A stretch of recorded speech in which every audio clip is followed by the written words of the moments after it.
E obviamente turistas que têm costume de canadilante Royal Plaza na UAF Chiquito a opta para correr baileu. Essa aqui é que estava tendo olor mais desagradável reinando na área procedente de água séptico que a chega até onde nos visitantes não estão assinando compras.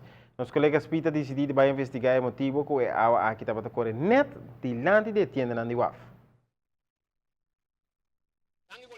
E passe a nostra paragem do Sori Mertia, arriba chamar dilante de área turístico bana de Royal Plaza.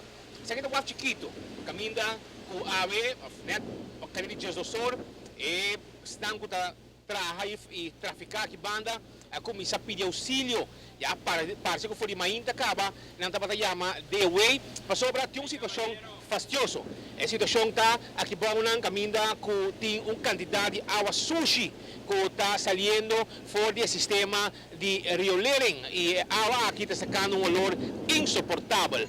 No momento que nós está aqui, no momento também que está guardando a entrada de outro cruzeiro que chega Merdia desde o Sor.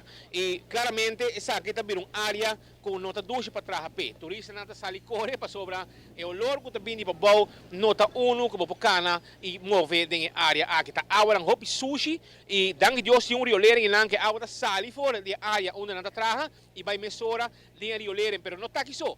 Dilante Royal Plaza, el problema está más cos y mucho más peor de lo que está aquí. Pensé mes un suplicata bay.